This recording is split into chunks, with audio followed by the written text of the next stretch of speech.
सोच रहे होंगे कि मेरे हाथ में ये सिग राइफल क्या कर रही है।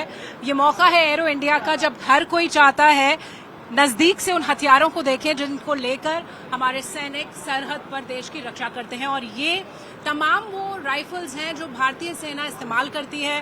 बॉर्डर्स पर इनको डिप्लॉय किया गया है, लेकिन यहाँ पर किया जा रहा है एक सिमुलेटर का प्रदर्शन, जिसे ट्रेनिंग के लिए इस्तेमाल किया जा रहा है। यानी कि बिल्कुल लाइव फायरिंग यहाँ पर की जा सकती है और सिमुलेटर के जरिए वक्त और एम्युनिशन दोनों की बचत हो रही है। मेरे साथ ख्वाजा सिराजुद्दीन जी हैं जो बताएंगे कि आखिर ये सिमुलेटर कैसे काम कर रहा है और कैसे सेना इसका इस्तेमाल कर रही है। सर बताइएगा कि ये क्या खासियत है इसकी? ये जो सिमुलेटर है मैडम, इसका नाम है IWTS infantry weapon training simulator, जिसके अंदर सारे इन्फेंट्री के जो हथियार है, स्टार्टिंग फ्रॉम पिस्टल से लेके अप टू रॉकेट लॉन्चर तक जो भी हथियार है, इसके अंदर वर्चुअल फायरिंग के लिए इस्तेमाल कर सकते हैं।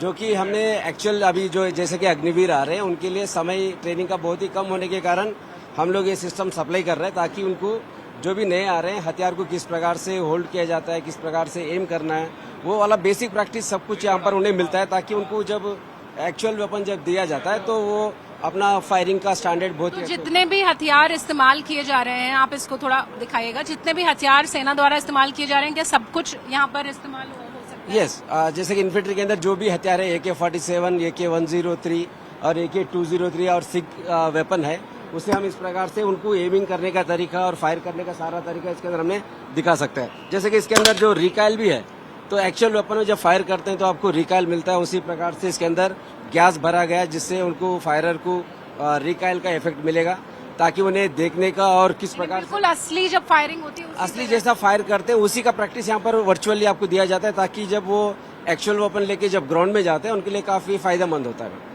तो कितने ऐसे सिमुलेटर्स हैं जो भारतीय सेना को आप लोग ऑलरेडी दे चुके हैं? लास्ट ईयर हम लोग 143 सिस्टम जो इन्फेंट्री ट्रेनिंग रेजिमेंटल सेंटर से उनके लिए हम सप्लाई कर चुका है। They are using ma'am. कितना समय बचता है, कितना इससे एम्युनिशन बचता है? ये सिमुलेटर की वजह से समय का बचत होता है, एम्युनिशन का बचत होता है, और कम से कम समय पर ज्यादा से ज्यादा ट्रेनिंग देने का उनको जरूरत पड़ता है। और उनको साथ ही साथ उनका जो गलतियां हैं, जो भी फायरिंग के दौरान गलती कर रहे हैं, वो चीज हम लोग उनको एहसास दिलाते हैं, ताकि वो एक्चुअल फायरिंग के लिए जब जाते हैं तो उनके लिए वो उसमें सुधार हो सकता है। और रिस्क फैक्टर है, जैसे कि लाइव वेपन जब लेके जाते हैं तो वहाँ पर हादसा होने का चांसेस है, लेकिन सिमुलेशन में क्या वो हादसा नहीं होगा। यहाँ पर सिर्फ पावर और गैस का कंजम्पशन होता है, जहाँ पर आपका एम्युनिशन अगर और भी ऐसे सिस्टम्स की डिमांड आ रही है सर? या मैडम, जैसे कि अभी हम रिसेंटली हम नेवी और एयरफोर्स भी इसी प्रकार के सिस्टम, हम लोग पैरामिलिट्री फोर्सेस और स्टेट पुलिस को भी ये सिस्टम हमने सप्लाई कर चुका है। ओके, सो आप देख सकते हैं कि किस तरह से कम समय में बचत करते हुए अग्निवीर जैसे सोल्जर जो जल्द सेना में आते हैं, और मतलब जो उनका ट्रेनिंग है, अभ्यास का जो वक्त है वो कम है, तो वक्त को भी बचाते हैं, रिस्क फैक्टर कम है, गलतियों में सुधार का ज्यादा मौका मिलता है क्योंकि वक्त कम लगता है।